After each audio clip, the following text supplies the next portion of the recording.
विविध मागण्यांसाठी मोर्चा काढण्यात आलेला आहे। यामध्ये मोठ्या संख्येने अंगणवाडी कर्मचाऱ्यांनी सहभाग नोंदवलेला आहे। आपल्यासोबत या संदर्भात बोलण्यासाठी संघटनेचे पदाधिकारी दिलीपभाऊ उटाटे आहेत। आपण त्यांच्याकडे भाऊ काय मागण्यासाठी हा मोर्चा आहे?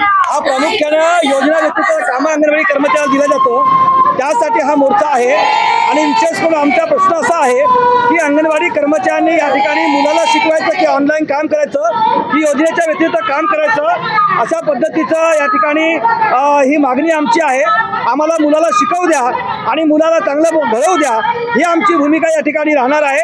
आणि म्हणून ज्या अंगणवाडी केंद्रामध्ये जो ताजा आहार म्हणजे THR येतो तो THR निकृष्ट दर्जाचा आहे, त्यामुळं तो THR चांगल्या प्रतीचा मिळावा ही आमची या ठिकाणची मागणी आहे। त्याचप्रमाणे या ठिकाणी चेहरा ओळख प्रणाली या ठिकाणी आणलेला आहे FRS तो रद्द केला पाहिजे। कारण अनेक गरीब मुलांकडे चेहरा प्रणालीसाठी मोबाईल नसतं आणि त्यांना कुठल्याही पैसे साधने नसतात आणि त्यामुळं या ठिकाणी प्रामुख्यानं चेहरा प्रणाली रद्द करावं अशी आमची भूमिका आहे। सुप्रीम कोर्टाने जे आदेश दिलेला आहे की यांना अंगणवाडी कर्मचाऱ्यांना ग्रॅज्युटी द्या, ही ग्रॅज्युटी या ठिकाणी सरकारने द्यावी अशा पद्धतीचं या ठिकाणचा हा मागणीचा मोर्चा आहे।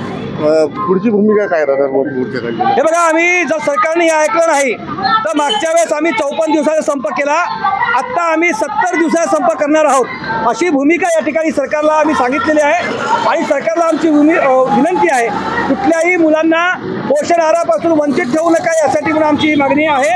आणि म्हणून त्या ठिकाणी आम्ही शेवटचा हत्यार संप आम्ही उपस्थित आहोत। नक्कीच मागण्यांची पूर्तता न झाल्यास पुढे तीव्र आंदोलन करण्याचा इशारा, संप करण्याचा इशारा संघटनेच्या वतीने देण्यात आलेला आहे। महेश उंजळ, TVN मराठी, वर्धा।